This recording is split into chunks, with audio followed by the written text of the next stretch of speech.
Welcome to Street Knowledge with Chris Graham. And we're back. It's Monday. It's booking ACC football day. We don't have much left as far as, I guess we'll still call this regular season time. I'm Chris Graham, joined by Jerry Carter. We do this every Monday where we look at ACC football from a booking perspective, as if we're writing a TV show, as if we're booking a wrestling show or company or whatever the case may be. We've tried our best to get the best ACC championship game we can get. I don't think we did too bad, Jerry, given the circumstances. Wake Forest and Pittsburgh will play on Saturday night. Maybe not, certainly not for a college football playoff play-in, but we'll have a good game. We have a couple of 10-2 teams actually, who can move the ball up and down the field. It'll be an exciting game Saturday night at 8:00.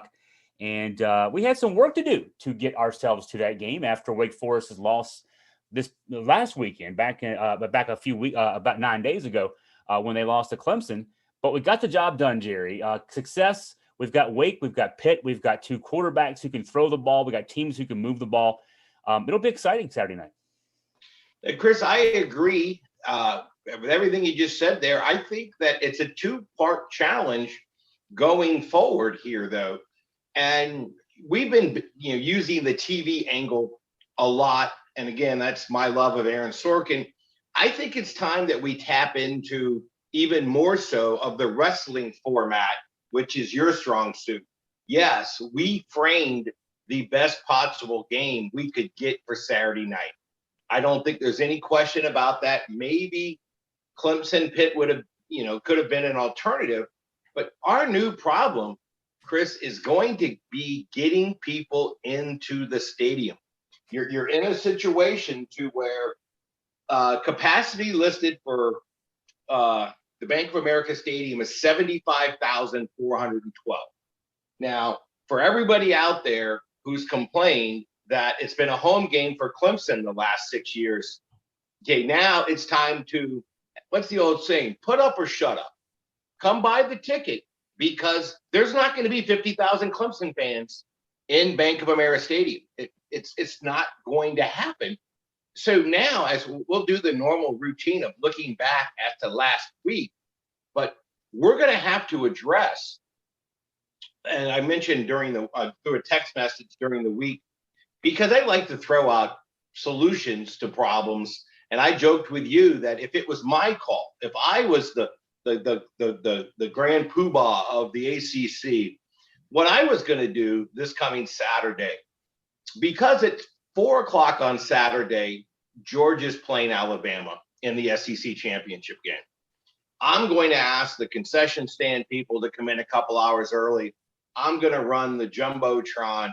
I'm going to open the gates at 4 instead of 6. And I'm going to give people the option of buying my popcorn, buying my pizza, and because it's there, buying my beer and letting them watch this game as a shot to get people into the game that might not come otherwise. Again, it might sound unorthodox, but at least it's a thought. And as we spoke for the few seconds before you hit record, I've gotten my emails this week since the announcement was made, it was official, from Pitt, from Wake, and from the ACC, encouraging people to come to, I'm going to say encouraging, not begging, but coming to the game. And it's a situation, so that'll be part of the problem. And you talked about it a week or two ago about wrestling, and when you're hosting a wrestling event, and it's for the TV audience, if you will. You want to see people in the seats. How concerned are you? Okay, you're an ACC football guy, same as me. Okay, on the scale of 1 to 10, what's the odds or the line of you getting in your car and driving to Charlotte for that game? Oh, there's unfortunately there's none. It's a 5-hour drive from where I'm located, maybe 4 hours from you. So it's tough. It's going to be, I'll be watching the game on TV, part of this too. Now I'm putting the booking hat on, and we're going to keep it on for a while here on this show today. from one perspective, the TV money, you could say, hey, the TV money's already there. We've already got a contract with ESPN, ABC. The money's guaranteed. Well, that's partly true, certainly. The money's there, what it is. We have to now think about the future contracts for ACC football. And this is the sport that makes us the most money, even more than our beloved basketball. So we've got to keep the ratings up. And so I'm worried about that as much as anything else. And so, yeah, from that standpoint, the number of butts and seats on Saturday night, providing that nice background, if there's 50,000 empties, that's horrible TV. We can't direct the camera operators to do anything to not show the scads of empty seats if there are 50,000 empties. I've been in that stadium twice for games, an ACC Championship game and the Belk Bowl, 2018 Belk Bowl, 2019 ACC Championship game. And the 2019 ACC Championship game involved Clemson. There were lots of Clemson fans there, as you pointed out. The 2018 Belk Bowl was South Carolina versus Virginia. Lots of South Carolina fans there. So, but this is Wake and Pitt. Pitt is far away. I haven't done the math, but it's up in northern PA. Wake is not far away, just up 85, but it doesn't have a big, Wake is a small private school, not a lot of alums, not a lot of fans. We love them, but they're the fourth school in North Carolina in the ACC of the four.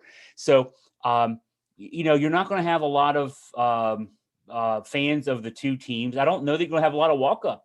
There's not going to be a lot of casuals who are just going to say, let's get in the car and go watch the game. So that's going to be tough. It's going to be a awful looking backdrop for what promises to be an exciting game. So we need to have people watch the game on TV as much as we can get them to watch it on TV, because we get this 8 p.m. slot. It's been several years now that we've had the primetime slot on ESPN and ABC on that day. I mean, we're primetime after the SEC game. So we want to keep that in future years, because we don't think, but this is an aberration for us. This will be the first time we don't have a team in this game that has aspirations of playing in the playoff. We're not thinking that's going to be the norm. This is a one-off as far as that's concerned. So we don't want to be kicking off at 12 o'clock next year.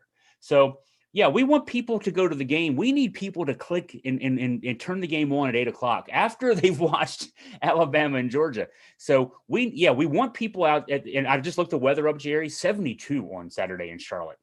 Man, oh man, if Virginia could have won their last couple of games, what a beautiful day that would have been for me to be down in Charlotte. But we need people to click on the game and watch as much as they can. What we both think, Jerry, will be an exciting game. I just pulled it up while you were talking there. Pittsburgh to Charlotte, Chris, 448 miles, 7 hours and 5 minutes of a drive. There's probably some good flights that'll get you there, but they're not cheap.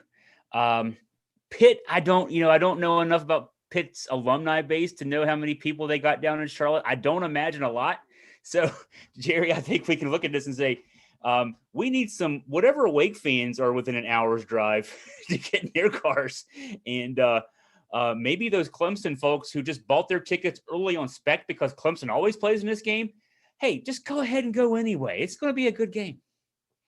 And we're going to come full circle back to that game. But let's take our normal look at what got us to this point, Chris. And there was some, I keep hearing Desi Arnaz in my head going, we'll see, you've got some explaining to do. Let's start right with the North Carolina NC State game. I think it's ESPN that has the NFL thing. You had just one job. Carolina's winning this game. They're up 30-21. Basically, all they have to do is make a play, a single play of any kind of fashion, and they win this game. And that, it would have given us hope because Clemson would have still been an option in the game. So let's go back to that. It's 2 minutes to go, 30-21. Carolina punts. NC State's deep in their own territory. Chris, you're in a situation that had to have been the most bizarre 30 seconds of clock time I've seen in a long time. And that will change that come Saturday when we talk about some of the stuff you saw Saturday. But what were you thinking while watching Mac Brown's group just have a meltdown? A lot of fans get upset when their favorite team is up late in a game and they play what we just colloquially call prevent defense, which is, you drop guys deep and you make the opposing team piecemeal it up the field because the clock is your ally and their enemy. This stretch of time is why you do that. In football parlance, it's called cover four. You basically just take two cornerbacks and your two safeties, and they at the snap they run backwards. Your call to your players is don't let anybody get behind you. That's the rule. We don't care if they catch it even with you. Just don't let anybody get behind you because, again, the clock is your friend on defense, and it's the enemy of the offense. Even if they catch a long pass and you tackle them in bounds, they got to run up there. They got to probably spike the ball. They lose it down. There's a lot of clock that goes off. And Carolina didn't play it that way, And so that's the challenge. I mean, it's there's a reason we play prevent defenses when you're up late in the game. And they were up 30-21. I mean, it's not even a one-score game. You see a lot of teams play prevent defense with a 7, 6, or 5 or 4-point lead. Maybe even a 3-point lead, just, at least until they get to field goal range. And so frustrating. And even then State needs to get an onside kick and they of course do. And so this has been the year of the onside kick. Georgia Tech was 5 for 5 at one point. I'm not sure what they finished this year with that, but from that perspective, just what a disappointing season for Mac Brown and that group. He's been recruiting great. He's got another great recruiting class coming in next year. They start the season preseason top 10. As the prohibitive favorite in the Coastal Division, and just never lived up to it. And this game felt like, in the end of this game, kind of felt like a microcosm of the season in Chapel Hill. Very well said there. It was interesting. And if you notice, and I don't know, Chris, how much will come out behind the scenes in the next month, but in the last month, North Carolina had really changed their offense. And I'm not sure if Sam has an injury that they were trying to hide, but they had went from a run 'em, gun 'em, throw at all cost, almost UVA-like offense to having, and Sam was even doing some of it with his legs, but they definitely changed. And I don't know if we're going to find out there that he has an injury that they were trying to protect or what the case may be. But you're sitting here. The onside kick, again, it worked. North Carolina did play aggressively. They sent two guys across the line to get to attack the ball. Sadly, they both missed them. And then you're in a situation where you're thinking, hey, it's still, they still can stop a score. And I think the actual clock differential was 26 seconds in between the first score and the second score. But yeah, it's kind of summed up the roller coaster ride that happens when you're 6-6. And it's kind of funny is we had 5 teams finish at 6-6. And I don't think any of the 5, when you have a Georgia Tech or a Duke, and you're thinking, man, 6-6, that's a good year for us for what we're trying to do. But if you look at our group of 6-6, I don't think any of them is saying, wow, look what we did. And that, now I did want to note the crowd came in at 56,919, which is 98.8% capacity. And we're going to repeat ourselves a few times on this one.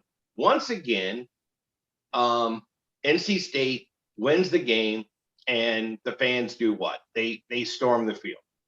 And you're sitting here, and every now and then, as I get older, I'm going, maybe it's not the people are wrong. Maybe I'm just too old. But I'm sitting here and I'm going, you beat a team that was 6-5. I mean, you're sitting here in the mindset. It's you want to say, act like you've been there before, but were you surprised at all? Now, again, I know it's North Carolina, but it's not the normal North Carolina. Were you surprised that you ended up with a mob in the middle of the field after that one? I think maybe what we need to do, Jerry, is we need to say that it has to be a rule now that if your team wins a game, whether you're the home team or not, as we'll talk about later, you have to run on the field. Maybe if we did that, maybe that'd be better because, yeah, beatings. There were two field stormings after a team beat a 6-5 team this weekend. At least two. There were probably more than that I haven't counted. But no, yeah, it used to be, hey, you beat like a top-ranked team or a top 5 team, or your team yourself just got a championship game berth or something like that. Now it's just, oh, whatever. Let's just run on the field. I mean, that's where we said this a couple weeks ago, Jerry, when I ranted for 5 or more minutes. It's the fault, if you ask me, it's the fault of ESPN in this case. ESPN is our corporate partner, our broadcast partner. They broadcast it. They make it seem like it's the cool thing to do. And so now the kids, I read there was an NC State student who broke his leg. I mean, you might have seen this too. And he said it was 100% worth it. You broke your leg for nothing. And the kids are all holding their phones up over their heads, getting pictures of themselves in the moment. I read a piece about some kid who, oh gosh, I think he's a Texas Tech student, perhaps. I might have that wrong. But he was at a game on a Saturday a few weeks ago where Texas Tech won. He stormed the field. Then he drove up to Norman, and because he has a buddy one of his high school buddies plays for Oklahoma. So that night, Oklahoma won a game, and they stormed the field there. So he stormed the field too. He had 2 field stormings in one day, and he admitted to the reporter who was asking questions, oh, yeah, this is all totally just about me getting pictures from my social media account. So, that's part of it too. Hey, I'm part of a big scene. Look at me. I'm on the field. I was at the UVA game, obviously, with Virginia Tech, and some Tech fans stormed the field. There were, I'm watching from the press box, and there are, the security people ringing the field, and they just let them go by. They weren't even at some point, they weren't even storming the field, Jerry. They were walking down the steps, taking their time. That was not like, we can't stop this onslaught of people. It's, oh, whatever, just let them come down. So it's, I think the ACC needs to get involved in this. I think we need to do what the SEC does. We need to put a fine on schools that don't police their fields and make it safe for the players and coaches and officials to get off, the cheerleaders to get off, the media people to get off. We need to put big fines in place that will bite someone in the butt if they have to pay it. And we need to have more security at these games because, like that kid, the NC State kid who thinks it's 100% worth it. He probably thought that night. Who knows how much was flowing through his body that made him think that breaking his leg was fun. I saw a picture of him, Jerry. He's on a backboard with his thumb up in the air with a broken leg that he's going to be dealing with for weeks now. And maybe, who knows, for months after that, rehabbing, just to run the field after a game because ESPN encourages it and the ACC doesn't discourage it. Yeah, it's definitely something that has to be addressed in one fashion or another. Again, you're either going to fine schools or you're going to make it part of the program. Just say, okay, hey, after the game. I go all the way back to opening night when I've never seen it as premeditated as I saw it the night in Charlotte. And thankfully, Charlotte has a small stadium. But they came on with 3 seconds to go and actually said over the PA, visiting fans are not welcome on our field.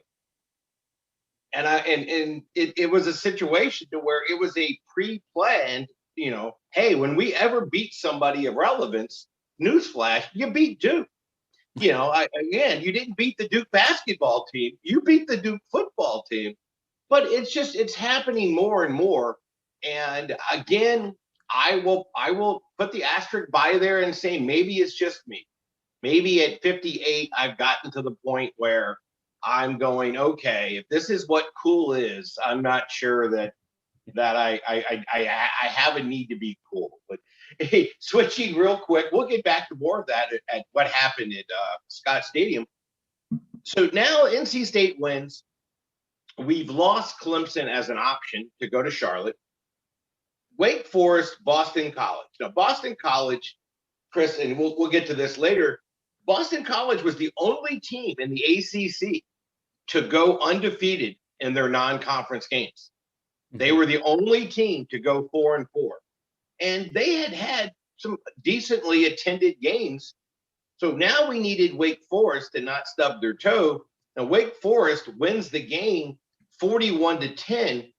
It was astounding to me. It's senior day at BC. Chris, the crowd was announced at 25,854, which is 58.8% capacity. And they had been one of the better teams on filling their stadium. So not sure what really happened there. And this was the splitting of the hairs, if you will. You and I talked about, let's have it be Wake Forest. It will be more fun. It will be more exciting. NC State might be a little bit more dull. But the one thing we might have taken a look at from a fan standpoint, I think NC State would have showed up for the game.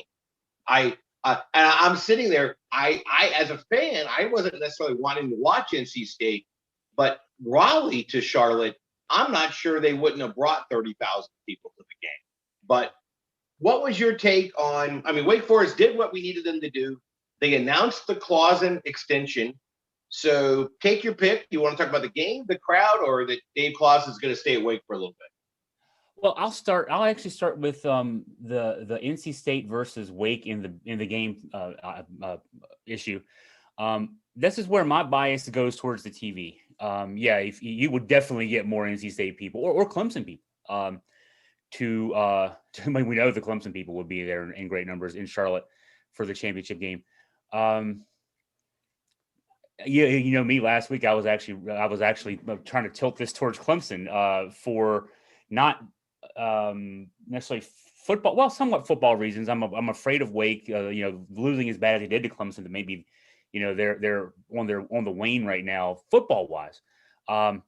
But from marquee wise, I was looking towards Clemson for the TV perspective. But from a TV perspective, once NC State won on Friday night, we had to have Wake, in my opinion, in the game from a TV perspective, because the 30,000 tickets we will or won't sell Saturday, which we probably won't sell, are still in the grand scheme of things much less of value to me than the TV value. And now I'm putting all my eggs into the basket of, we better have the exciting game we've been thinking about for the last few weeks. It's just the dream on paper of a 55-52 shootout with two quarterbacks throwing for 450, 500 yards, and keeping us awake after a long day of really good football, starting at noon all the way through. Because if we don't have that game, if Wake of the last, even with the win this past weekend, they had been stumbling down the stretch. If Wake stumbles in this game and this one turns into a blowout early, then it's a dud. And maybe we eventually lose our primetime slot. And I don't want to lose the primetime slot. I love the primetime slot. I think we're going to be back in the playoff race next year, certainly future years. And so I want to maintain that. So to me, it was all about maintaining that primetime slot. And I think Wake versus Pitt does that. The Clausen news is great news. I don't know that I've seen a number associated with it. Clausen was reportedly making $2.1 million per year previously. It's great news for Wake, and that he wants to stay. There's still jobs out there. As we're recording this podcast, it's about 2:30 on Monday afternoon. So I've got a couple of news sources up on another computer here at my desk here in my podcast studio. In case there's any breaking news, I want us to be able to address it. Virginia Tech in our conference has a job open. Duke in our conference has a job open. Clausen was reportedly a very interested possible candidate from Virginia Tech's perspective, certainly, and they have the money to spend to maybe lure him away. And there's other places, LSU. God, I could see him going there. Now Oklahoma's open, and there's some other big jobs open. So from the ACC's perspective, keeping Dave Clausen in the ACC is great, and it's great for Wake that they're able to keep a coach that has obviously built that program up to a point where they're going to be competitive year in, year out. And so as far as this game goes, as far as BC's fans go, I think I saw this, Jerry, Saturday night in Charlottesville. So I keep going back to that experience. I think one issue with lower attendance could be, especially among the student population, is it's Thanksgiving weekend and the kids go home. That you're asking them to come back a day early from their Thanksgiving break to come to a football game. And with the Virginia kids, it was a night game, so they could have still, left home on Saturday during the day and got into the game, especially the in-state kids. I'm not sure Boston College being a private school, how many kids are from the Boston area, Massachusetts area, and how many are from further away. And that was an earlier in the day game. So you'd be asking the kids basically to give up a couple of days of their Thanksgiving break. And so that might be a factor as to why you saw less kids there. And maybe that's the discrepancy between 29,000 and 35 to 40,000 for that game. But from the bottom line perspective, it was nice that Wake got the win. And it was also nice that it was a nice, comfortable win. So we didn't have to sweat that one out. Yeah, again, Boston College ends up going 2-6 in the league. But now they did beat Mizzou. So in their 4 wins, and they were the only one to go 4 for 4. In their 4 wins, it was 3 rather easy games. And then even as the famously quote from the Mizzou coach, why are we going up there? They did beat an SEC team. So kudos to them for coming in at 6-6. Because I'm going to go in a little bit different order because I want to address the 4 matchups we had with the SEC in a lump sum, if you will. So we're going to skip down to the predictable game. Miami 47, Duke 10. Now, Duke made the mistake of taking a 10-3 lead. They were actually winning the game 10-3, and that might have woke Miami up. It was a situation to where, of course, Miami scored the next 44 unanswered. It was interesting, Chris. One thing that doesn't come up in a conversation a lot, and Duke's going to have to face this now as they move in a new direction. Nobody other than there's 2 exceptions: Virginia Tech and Alabama. When Alabama came there, okay, Duke's football stadium, Wallace Wade, is not on a bucket list for people. Visiting fans do not come there. That's just not the case. It never has been. Miami probably had the largest visiting crowd that anybody's had in the last couple of seasons. Well, for sure in the last couple of seasons, because last year nobody was in there, and their number was less than 1,000. But so you're in a situation to where the crowd came in. It was senior day. Again, the vacation, the Thanksgiving vacation, crowd came in at 17,391, which was actually 43. That's twice what they had last week. So from that standpoint, it's 43.4. But Chris, I got to tell you, I was down there listening to every word that was coming out because I was trying to see. I did not envision Duke making a move. I envisioned Cut possibly saying, hey, it might be time. But when we're sitting there, even Sunday morning, this is the level of ACC football fan I am. Sunday morning in Durham, I'm at the gym watching the ACC network replay of Virginia Tech on one TV and watching Cut's 30-minute TV show on the other. There was nothing that came out of his mouth that said, I'm done. It was about the future. It was about the kids. It was about this freshman and the sophomore. And it was a situation to where I walk out of the gym, I look at Len and go, he's not going anywhere. Because I didn't see Duke making this move. So fast forward, we go to watch Kara Lawson and the Duke women play at Cameron and watch the game, come out to the car, get in the car. That's when the message comes across, that they've mutually agreed to part ways. And I'm sitting here in my mind going, wow, who is Duke possibly going to turn to in this situation? And you can say a lot of things about him, but you can't blame the lack of attendance on it. In other words, even the year, and Bronco had his year, and I think Bronco is going to have years to come. He had the year where he went to Charlotte. He had the year where he went to the Big Bowl. Even in that year for Duke, there was nobody at the football games. Okay, so that's the part of this that's kind of stunning to me. I'm sitting here now. I don't know if he's going to end up being Nick Saban's offensive coordinator next year or what, or how it plays out. but I'm pretty sure he's not done. And he said so, but it's going to be interesting because I just was kind of stunned by the decision.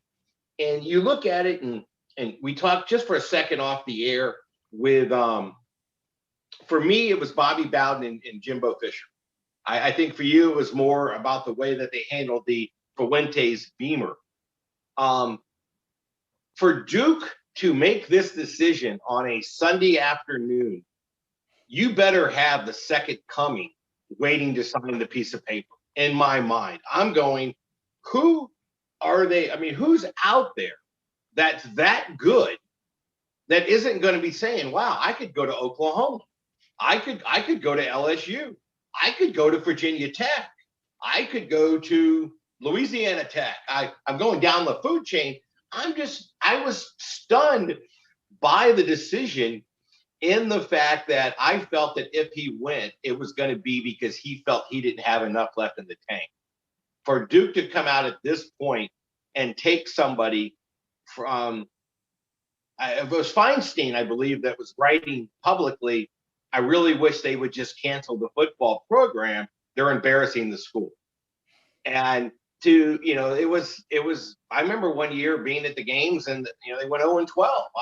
There was a 4-year stretch where there was 3 games won. So it was kind of interesting for me. But if you're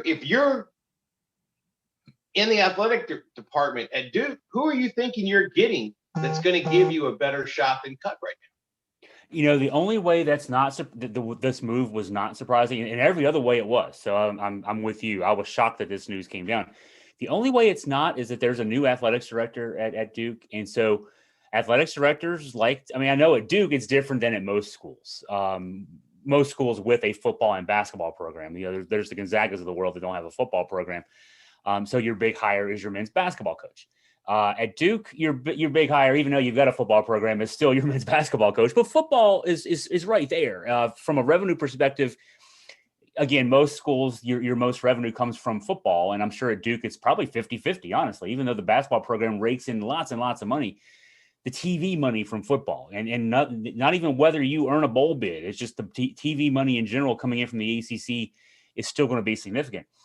And so with a new athletics director, you want to put your imprint if you can. Now, if Duke had gone 6-6 this year, like everybody else in the ACC seemed to do, there's no move made. But 0-8, and especially down the stretch, I know there were a lot of injuries for the Duke program this year, and I mean, just catastrophic level of missing players and that kind of thing.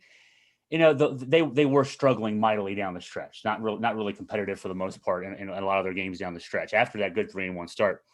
And so, but yeah, the wording of it being a mutual parting of the ways. This isn't Cutcliffe saying I'm done. He's 67 years old. He will be a hot commodity.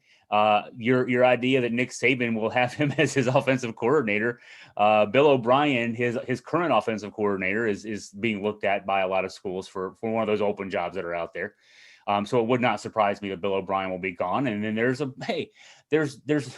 lot worse guys you could have than David Cutcliffe leading your offense at Alabama if you're Nick Saban. So who do you got? I don't know. Yeah, you're right, Jerry. If you're Duke, you're not getting the plum. You're not getting the hot coach. You're getting a guy that has to prove himself. And as you mentioned, even those guys who want to prove themselves right now, they're kind of holding out and saying, well, but yeah, okay, Duke is interested. They contacted my agent and they're interested, but Virginia Tech's still open. LSU's still open. XYZ is still open. Duke is down the list. I mean, you go to Duke if you really want to prove yourself, and then you're looking for your next job.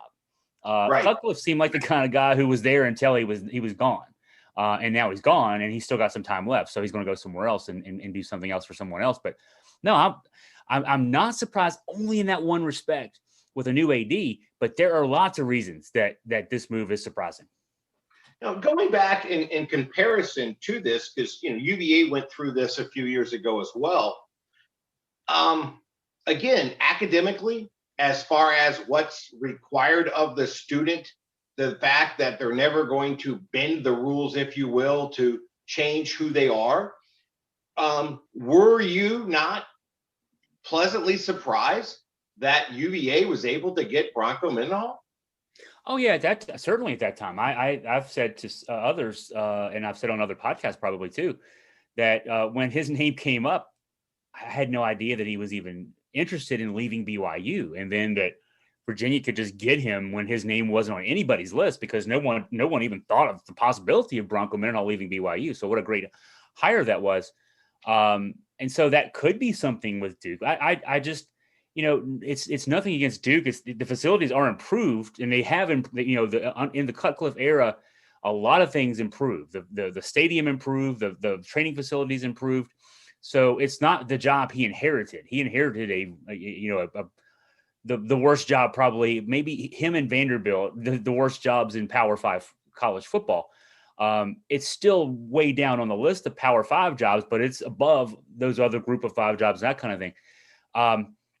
But it's still going to be, and now that unfortunately, he's not handing it off after, if it had been a couple of years ago when they were still on their run of 500 plus seasons, and if this move had been made, if he had stepped down, you'd be given the keys to a pretty good engine. At this stage, after a 3-9 season, it's a rebuilding job. And even with improved facilities at Duke and improved situation at Duke, it's still, you're fighting against the wins with your ACC, with other schools in North Carolina, in terms of what you have at your disposal as opposed to what they have. And you have, just like Virginia does, just like Northwestern does, just like Stanford does, you have to get the kids in school before they can play football there. And it's a tough situation. That in addition, and those other schools have that same issue too. Stanford, maybe not as much, but Virginia, Northwestern, and Duke all have the facilities issues, that kind of thing, that they're fighting against. So it's a tough job. And even those up and coming coaches who want to establish themselves kind of look at it and say, a lot of guys have gone there and have not done well. Only a couple have succeeded. Steve Spurrier in a short run. Steve Spurrier got out when it was good. He was only there, 3 years. Cutcliffe had opportunities to leave, and that's the sad thing for Cut fans, is that he had numerous opportunities to go somewhere else. He had, that run early with that ACC Championship Game appearance. He could have taken the money and run, and he didn't. But so in his case, Duke chewed him up and spit him out. Not Duke itself, but the job chewed him up and spit him out. He really only had one coach to come in there and do a good job and then go somewhere else and get a better job. So that's going to factor into the decisions, I would think, of the potential coaches who would be considered for this job.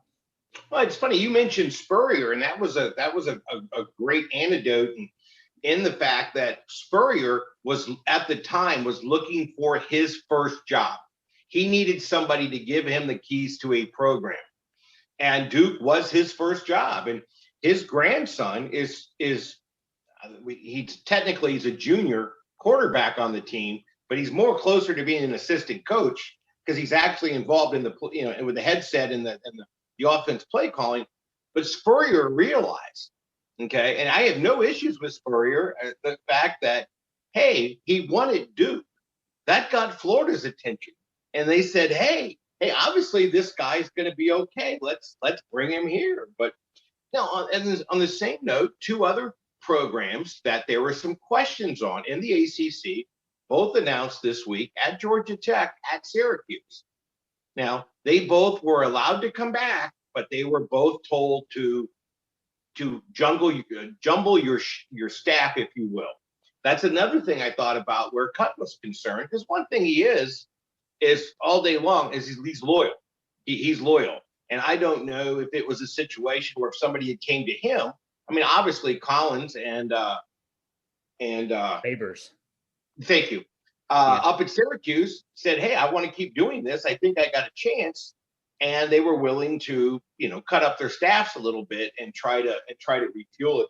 And that's a natural next place to go. Pittsburgh, Syracuse.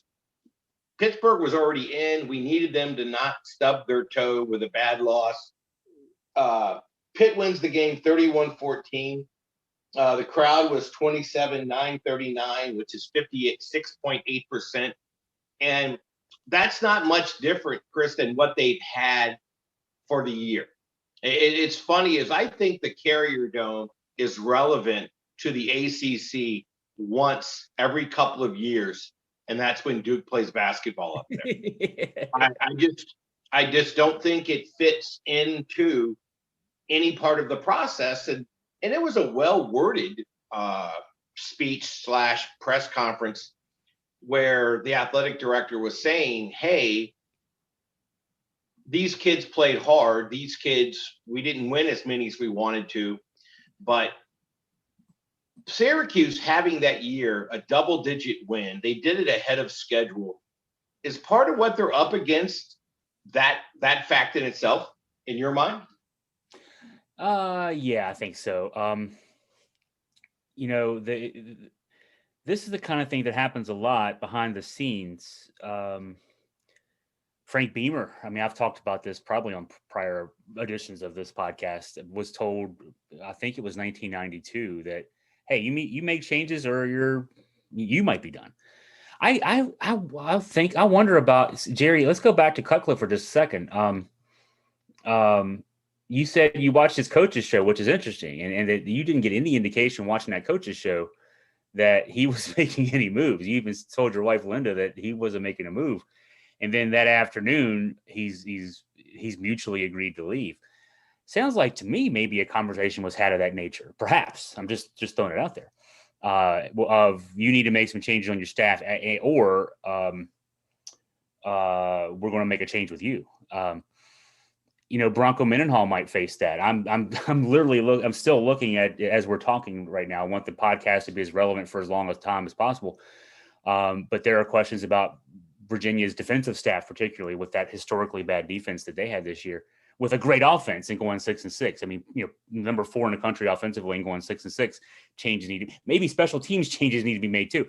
So, I was surprised. We're not talking about Georgia Tech yet. I'm surprised by Georgia Tech's moves. I've talked on this podcast in previous weeks about how I've liked the job that Jeff Collins has done. Now they're 3-9 this year, just like Duke. And so, the Bill Parcells statement, your record, you are what your record says you are. I mean, Georgia Tech had that big win over Carolina and they kind of fizzled down the stretch. They weren't really competitive in the last couple of games.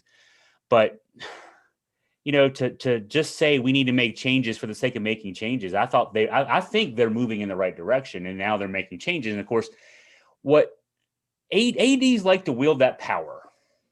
They like to say, you need to change your offensive coordinator, you need to change your defensive coordinator, whatever the case may be. Just basically show the people who have the money to write the checks that we're doing our job as ADs. We're making them do what we're telling them to do. Here's the problem with changing coordinators. In the case, I know at Virginia is the case, and at Georgia Tech, they've only been in place for 3 years. Babers has been around for 5 or 6 years, maybe around that time, 6 or 7 years. And I don't know their history in terms of the coordinators and how long each guy's, have been there. But if you've had coordinators in place for more than a year, you've been recruiting to a certain system, and when you change the coordinator, unless you bring in a coordinator who runs the same system, whether it be an offensive system that spreads or runs an option or whatever the case may be, defensively, a 4-3, a 3-4, a 3-3-5, 4-2-5, whatever it is, you've been recruiting to that system and now you're changing it.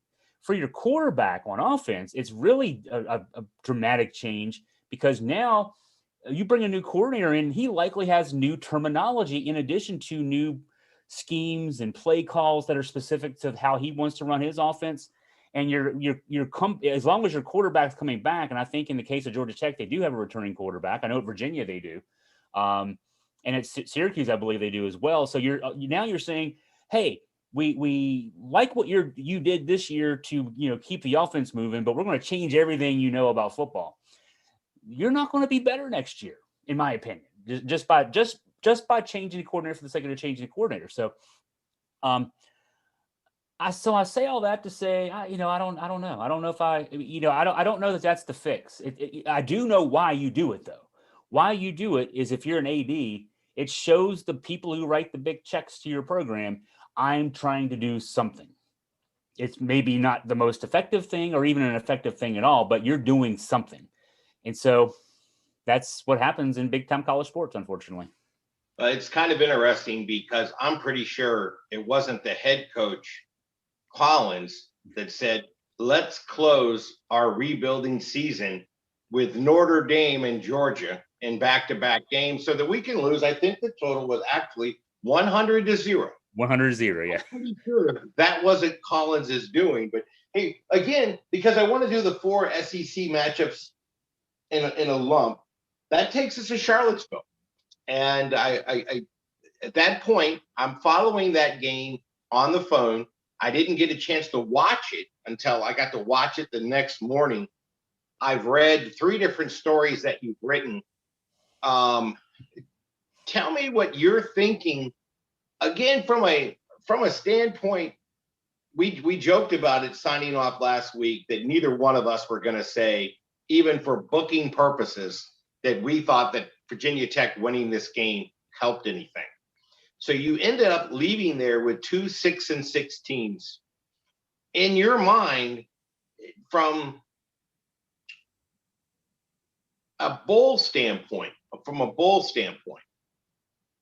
is Virginia having another month to work on their defense going to help them? Only if, and I think we're getting close to 3:00 now as we're recording our podcast on a Monday. I'm starting to think that the moves that are going to be made by teams and programs across the country have been made at this point, and we haven't heard any news out of Virginia. I am not a guy who's in favor of just firing. I hate writers. I hate fans who say fire this guy or fire that guy. I'm not that kind of person. These are real people with families. They have to uproot if they lose their job, etc. I mean, I understand. And they also have to do their job. I understand that too. But I'm not a fire everybody kind of guy. But this year's defense for Virginia is the reason that team with a historically good offense is 6-6 and not 8-4, 9-3, or even 10-2. I mean, you got a quarterback who threw for 4,400 yards in 11 games. He missed one game. Without missing that one game, he breaks the ACC record single season record for passing yards within the regular season. I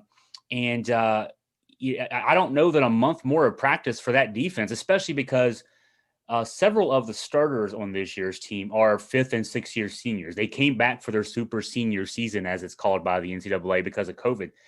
They won't be around next year. So practice won't do them any good. I would think if you're Virginia and you were to have made a change last night or today with your defensive coordinator, to signal to the people out there, we're doing something, but this would not be a just doing something thing. I don't know that Virginia can come back next year with that defense, with Brennan Armstrong and those receivers coming back. Well, you got the bulk of your guys coming back there on offense, your line and your key guys on the line, your quarterback, your key receivers. Plus, you get Lavelle Davis Jr. back off an injury. He was a guy who averaged 25 yards a catch last year. Didn't play it down this year. The offense is going to be good. Brennan Armstrong will start the season as a Heisman Trophy, if not front runner, certainly a top 3 or 4 candidate with his numbers coming back. But you're not going to do much more than 6-6 with that defense. And so to me, Virginia's going to play in a game probably around Christmas. It's going to be one of those earlier bowl games. But you still get, after exams, you still get a couple of weeks of practice. There's a couple of weeks of head start next year. And to me, your advantage would be if you did all that with a new coordinator implementing a new system. Not so much for this year's group, but for next year's group. You get a head start on next spring, and then next spring's your head start on next summer, going into next season. It's 3:00 now. It's 3:01 now as we're talking. They're not making a move, it doesn't seem. And so another month of practice with old guys with the same system is not going to help them at all. It'll help the offense, but the offense is already doing pretty well. So I'm just, as a Virginia fan, alum, a writer who makes a living writing about Virginia sports, I'm frustrated that other changes that we talked about, the Georgia Tech and Syracuse changes, maybe even the Duke change, feel cosmetic to me. This would be a change to me that, I really feel like Virginia is not even, they don't need a great defense. Even a mediocre defense, Jerry, and this team might be a favorite in the ACC Coastal next year. Just a mediocre, just aspire to mediocrity. And the offense could make this team a 9-3 or 10-2 team next year. They're not going to make the change now that we are almost at the end of the day on Monday. So it's just going to be more of the same, unfortunately. That's me speaking with my Virginia hat, not my ACC hat. I mean, one of the things, and again, I know that there was a number of calls and a number of decisions that were made. And I didn't know if there was one in particular. Other words, you actually in your writing pointed out 5 or 6. Was there one in particular that if you said, okay, here's your minute or two to just say, really, what were we doing here? Which one would be that one? The fans will always remember the throw to the offensive tackle. That's the one that's going to stand out, but that's not the key play. That was a third down play in the red zone, about a minute to go. But the bigger than that, and it's still number 2 on the list, was the run on the first down of that series, 1st and 10 at the 11, and they ran the ball intentionally trying to bleed clock. They weren't trying to gain 11 yards on the 1st and 10 at the 11. They were trying to get a couple of yards, either bleed clock, make Tech call a timeout, or both, and they did, but they wasted a down. Jerry, we saw this at the end of the Louisville-Clemson game a few weeks ago. Louisville had the ball inside the 10-yard line on Clemson, just needing a touchdown to win the game, about a minute and a half to go. Very similar situation as UVA. And Louisville almost played it as if they already had the touchdown, and they were trying to run clock to keep Clemson's offense off the field. And in the process, didn't score the touchdown. You got to score the touchdown before you can worry about what happens after you score the touchdown. Virginia gave away a down, and then they had the really silly call with the tackle play.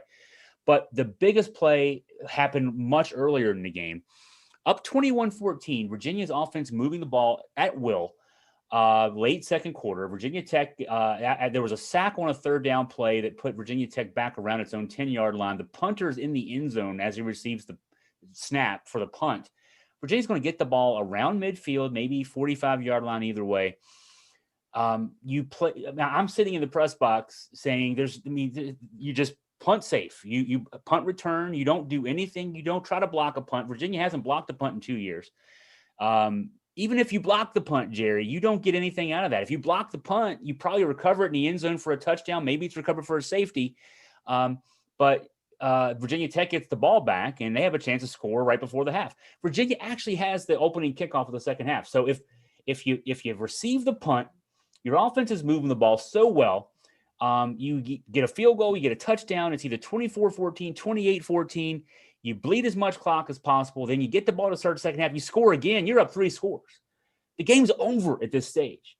Virginia roughs the punter because Bronco Mendenhall and his special teams coach Ricky Brumfield put punt block on. Inevitably, you run into the punter. I didn't think it was roughing the punter. It looked like running into the punter, but you don't let the ref make that call. You don't put yourself in position to let the ref make that call. Tech gets the ball back. They get a field goal. It's 21-17. Everything happens after that. The difference in the game is that series. Virginia could have clinched the game with a score on that drive and outsmarted themselves. I mean, again, with a group that is not Virginia is not beamer ball. Virginia doesn't block punt. They don't block kicks. They don't do that stuff. They play special teams very conservatively. That was the frustrating play of all, Jerry. And I actually, again, I got to see that swap out. It helped that I'd already read your stuff before I got to watch the game. It was easier to look for the stuff. But yeah, that's one where you're telling yourself, not only you're telling yourself, don't hit the punter, you're saying don't hold or have an illegal block on the return. You're just saying, hey, I just let the ball, stop at that standpoint. Yeah. Virginia Tech and the fans on the field, you don't see it a lot on the visiting team doing that.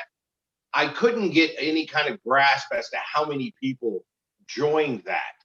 Do you have an idea from a numerical standpoint? They'd be guessing. I was watching it, because it's hard. There were a number. I mean, maybe 5,000. That'd be just a total guess, but because obviously it was Virginia Tech fans at a Virginia game, so it wasn't like if Virginia had won the game and students had rushed the field. You might have had 20,000 out there. I've seen field stormings after Virginia wins. It's been a little while, but I think the Florida State game in 2019 is the last one I remember. And so, the whole field wasn't taken up. It was just right there at the 50-yard line and around a little bit. But maybe 5,000, but 5,000 Hokies on the Virginia field. It felt like a million. It's, again, you're sitting there and you do question when it's your security that you've hired to guard your field. It takes it to the next level. But until somebody addresses it one way or another, I think it's part of who we are. I don't even know. I'm going to interject here for just a second. I don't even know why we have security if they're just going to usher them on. They were almost ushers, not security. They were just, literally. Now, Virginia Stadium, for those who maybe don't know or haven't thought about it for a while, there's an open end where there's a hill that, they didn't finish the stadium off intentionally. It's part of the unique architecture of that stadium. A lot of stadiums have features like that are unique to them. And so, that hill was full. It was full of Tech and UVA students, mostly UVA, but a lot of Tech students there. And so policing that area can be difficult. That tends to be where the fans come from that rush the field when there are fans who rush the field at games at UVA. But there was also the Tech visiting section. Jerry, you sat in the visiting section earlier this year when Duke played in Charlottesville. Same section, the end zone behind, I guess it's the Bryant Hall area, which is the UVA administrative offices for football, that part of the facility behind the visiting team bench. I watched that area, Jerry. The fans came down. That's more of your family and others who buy tickets, not the students necessarily, but the alum type people or the older folks. They came from there too. They didn't rush the field. They just walked down those steps, The ushers the security people who acted as ushers just moved out of the way. So, I'm reading right now as I have various websites up on another computer trying to see if there's any news before we go off the air here in a few minutes. I'm seeing a question on the UVA message board. Will we get fined for letting the Tech students on the field? It's a legitimate question because our security people hired by the University of Virginia let them on the field. So it'd be an interesting situation, Jerry, if we have news later this week that UVA gets fined for Tech people running on their field after winning the game.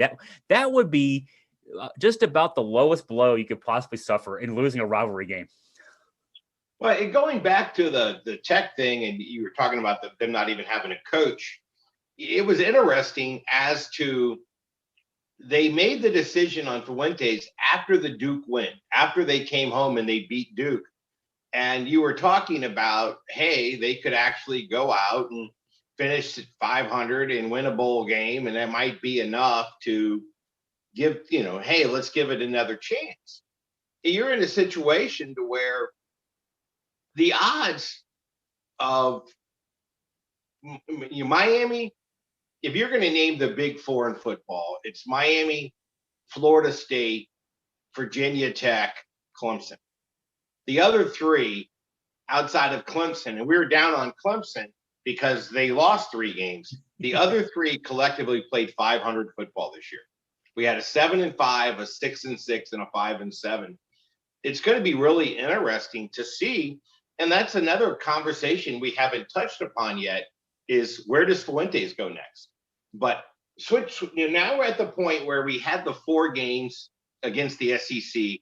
We have it each year. It's rivalry week.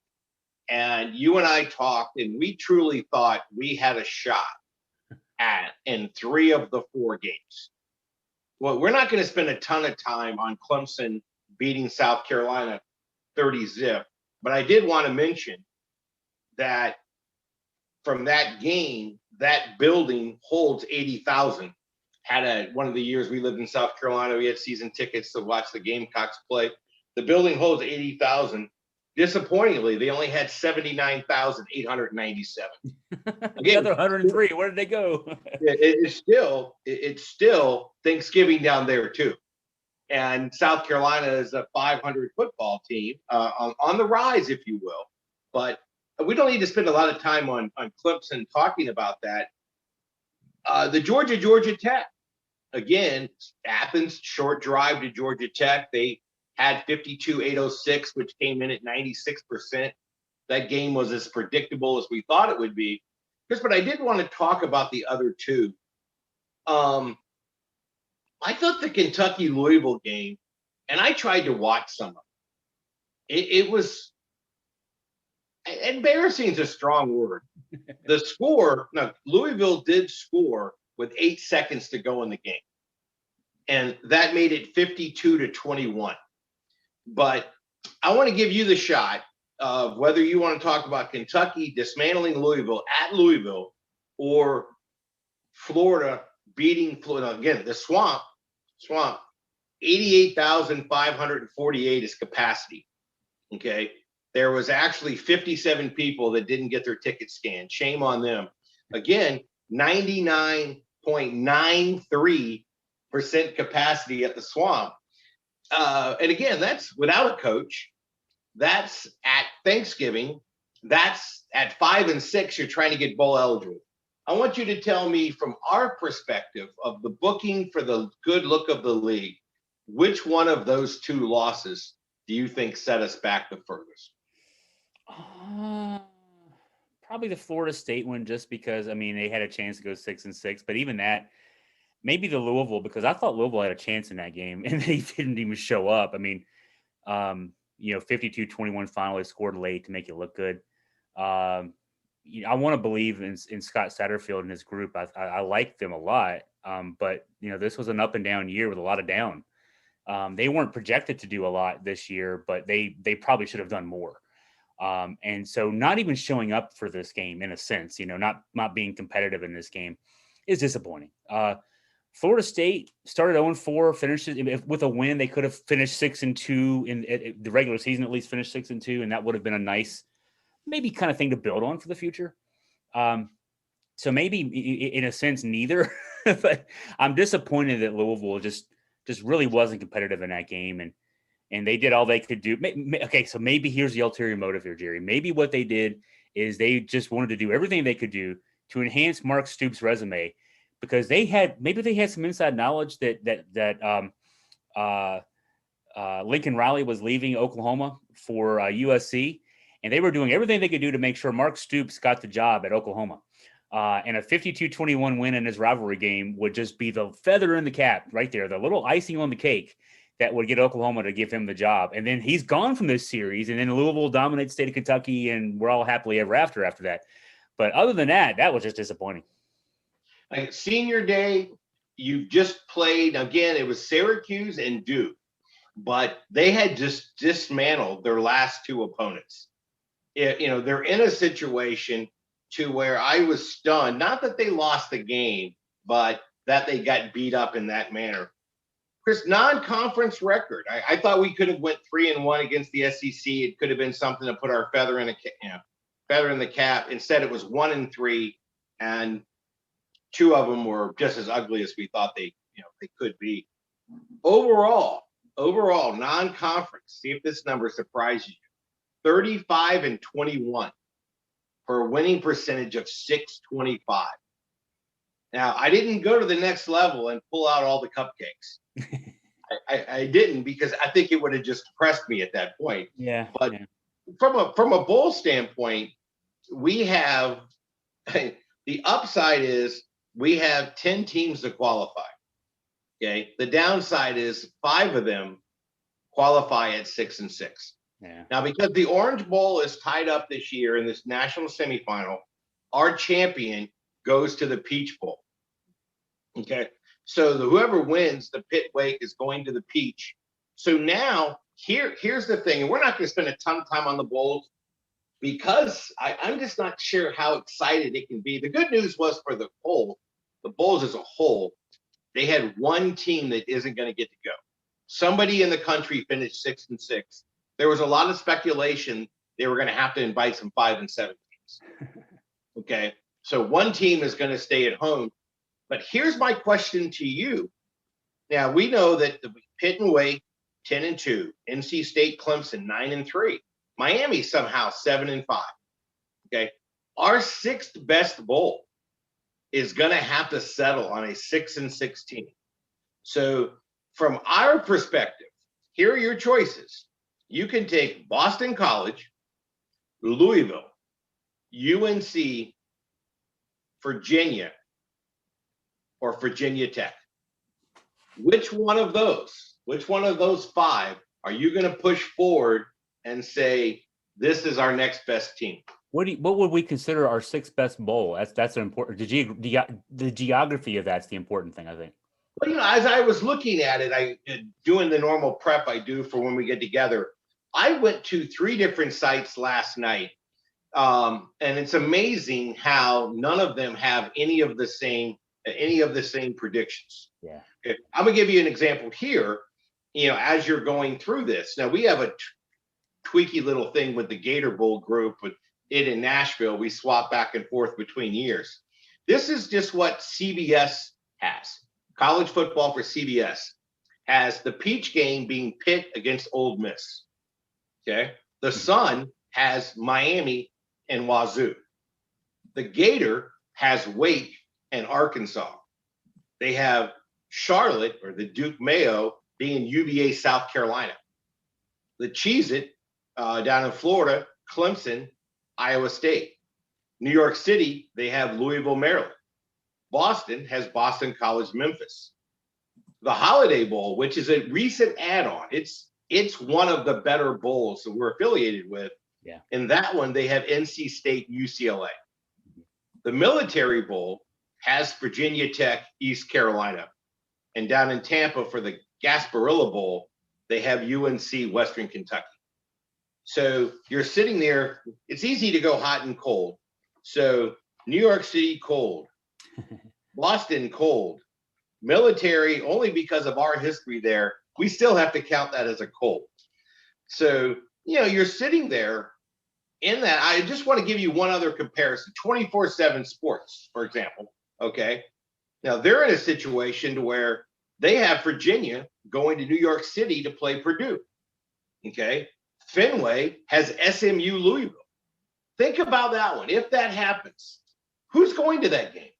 Yeah. Who's going to that game? Yeah. Again, it's just so when you're sitting there, I'll give you one more just because I have it in front of me. Sports Illustrated. Sports Illustrated has Virginia Tech going to the Gasparilla. Of course, amazingly, the Military Bowl, if you rated them top to bottom, is almost at the bottom of our list. Yeah. They somehow think Pitt's going there to play East Carolina. I think if somebody just was bored and started making stuff up. Yeah, yeah. Sports Illustrated has Dallas, where UVA ends up.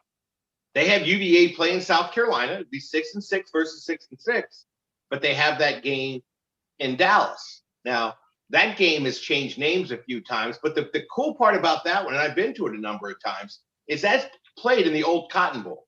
The amount of history that's in that stadium is phenomenal.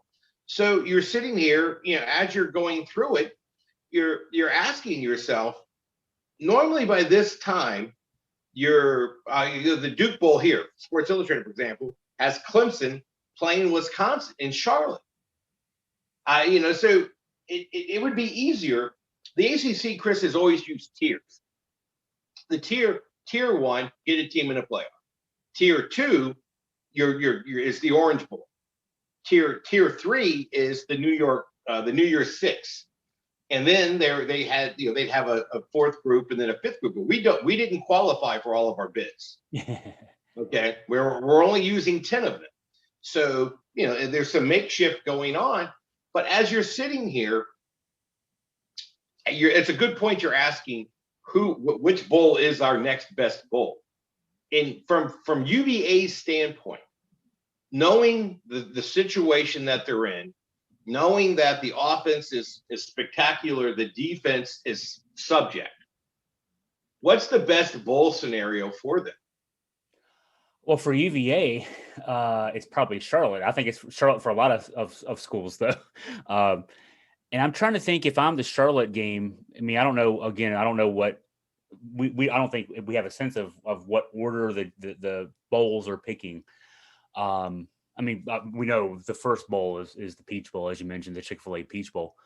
But if Charlotte if those folks have a chance at Clemson or North Carolina, you take them. I don't know that they're that high on the pecking order though. So if you're Virginia, you want to go to Charlotte. It's warmer. From that standpoint. And here's the thing I'm thinking about if I'm the Charlotte folks.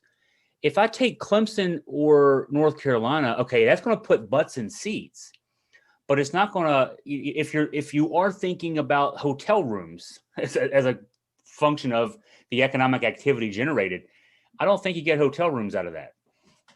Because the majority of the Clemson fan base, the majority of the Carolina fan base, driving distance away. The game's, I think it has been traditionally a 12 o'clock kickoff, but still, you get in your car, you go to the game. You get in your car, you go home after the game.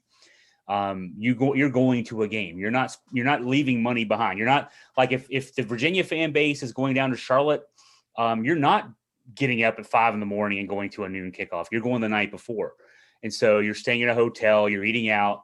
You're probably not driving home that night. You might, but you may stay an extra night. So there's more economic activity there. And if that's part of your equation, if you're Charlotte, then that's part of your, that's an important thing. You have to balance that with though, how many Virginia fans are going to make that drive. I bet there'd be some. I mean, there's, the defense and the 6-6 part of it being what it is. There's still one more chance to see this offense before the season's over. So that's fun. But if you're those folks in that bowl in Charlotte, if you have a chance at Pitt, do you want Pitt to come down? It's a great team, but are they going to bring fans? That's a question to ask. So that's why I asked that question, geography, but also, you want the best team who will bring fans, who will also spend money in your town when they're there. And so there's a lot of questions that have to be asked about that. And I don't know that, like, for example, if the Pinstripe Bowl has a chance at UVA's got a sizable alumni base in the greater New York area, New York City itself, and then, surrounding area there. I've covered basketball games up in New York City, and the arenas have been 2/3 UVA fans. So, and that's, some people traveling and lots of people who live there who are UVA alums. So, if New York gets their hands on Virginia, they're taking Virginia. I don't blame them for that. So, that's part of the considerations I think that those folks have to make. But forever they did a straight up pyramid, if you will, in that the bottom rung we have 2 bowls we're not going to send somebody to. We have 12 ties, so there's 2 of them that isn't getting somebody from us. The bottom tier forever was Detroit, Annapolis, and the Independence Bowl in Shreveport. Uh-huh. And I'm very familiar with all 3 of them. The one in Annapolis I've been to a couple of times. So now you're in a situation to where, when it was a big coup for the ACC when they got the deal with San Diego, that's a big win. It's a good bowl. It's in a nice stadium. You're guaranteed some nice weather. But again, I'm not sure. Now you're asking a fan base to fly 3,000 miles. Again, it's interesting as to when your team, and so many of our teams finish 6-6. When your team finished 6-6, I'm not sure you're getting on a plane. Now, again, I'm on the other end of this. I have been to every bowl game Duke's played in my lifetime.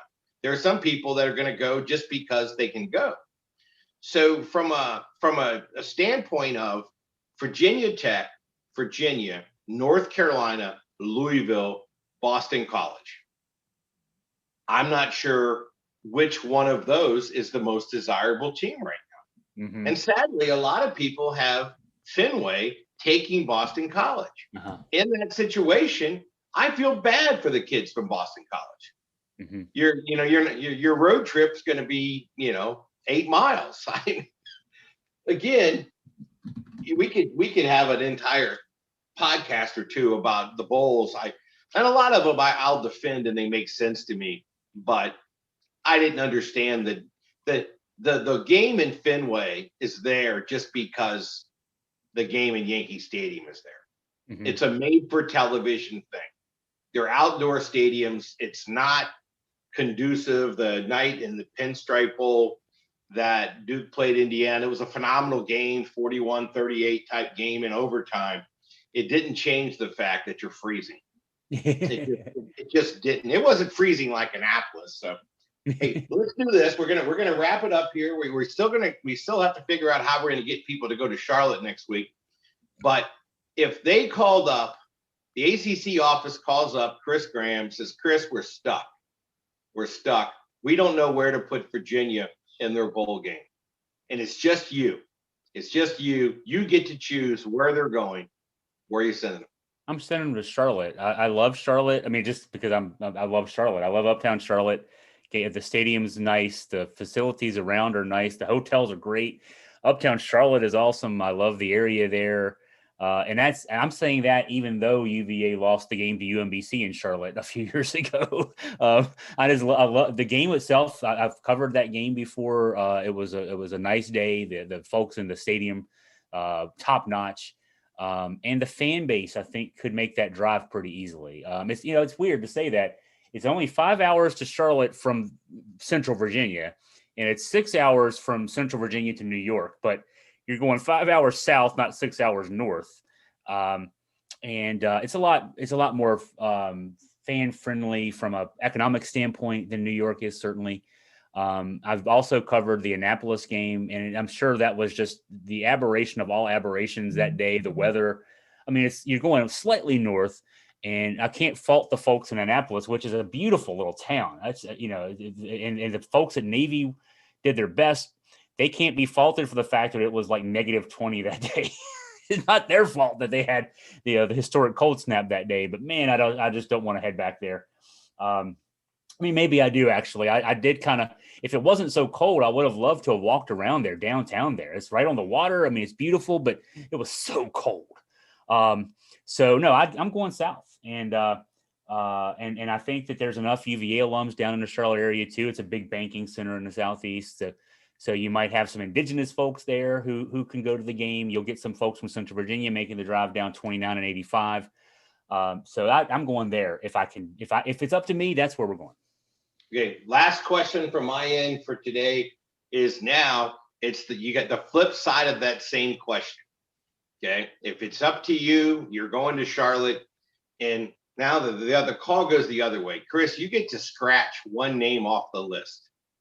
You get to take one city out of the equation. And you're saying, please don't send me to. Oh, that's tough between El Paso and Boston. I don't know that either is very desirable. I mean, Boston's not desirable just because it's the northernmost place, and El Paso is not desirable because it's the most remote place. Honestly, I'm not going to either. There's no way I'm going to either place for a football game. I'd go to Boston gladly to Fenway Park for baseball. I don't know what I'd go to El Paso for. I don't know what I'd ever go to El Paso for. So about El Paso, I want to sneak one thing in. The stadium is built into the rocks on the side of a cliff. That part of it's pretty cool. That part of it's kind of one of a kind thing. But even that year, okay, the year that Duke went to Charlotte, it was the coldest night for that time of the year in the history of Charlotte. It was a night game. We're in El Paso, and we're playing Arizona State, and we didn't pack winter's stuff because it's El Paso, Texas. It's called the Sun Bowl, right? It snowed during the Sun Bowl. So. And it does that more often than it doesn't do that down there as for that game. It's not correctly called the Sun Bowl. So I'm picking those two. And actually, I'm remiss. If my wife found out that there was any chance that we could go to San Diego and write it off on our taxes as a business expense, I think she would want to go to that game. So I better not. So I don't need to tell her that UVA might play in the Pinstripe Bowl. She loves New York, and she's dreamed about going to San Diego. So I'm not going to tell her about either of those destinations because I mean, I'd love to. San Diego would be. It's a great bowl. You'd have a solid opponent in that game, and it's as warm as you can possibly get for what games Virginia is eligible for. But that's a long way to go too. So I think I'm going to knock that one off the list. But Crystal Graham better not find out about either one of those games. Well, Chris, it's been a pleasure. I know that you stay busy. I'll let you get back to work. I'll assume we'll get together next week and figure out what went right and what went wrong down in Charlotte. Yes, indeed. Well, thank you, Jerry Carter, for all your help with this. From an AFP standpoint, we've got coverage of UVA and Iowa tonight. That's a 7 o'clock tip-off. I'll live blog during the game, of course, have all the post-game coverage you can imagine. Virginia also opens ACC play in basketball later this week with Pitt on Friday night. So we'll have coverage of that, get you ready for that one, and then have a coverage of that. We'll follow the developments at Virginia and Virginia Tech from a football standpoint as the week goes on, and the rest of the ACC as well. For Jerry Carter, I'm Chris Graham signing off. Everyone have a great day. Thank you for listening to Street Knowledge with Chris Graham. Get the latest on the Who's and up-to-the-minute local news, politics, and sports online at AugustaFreePress.com.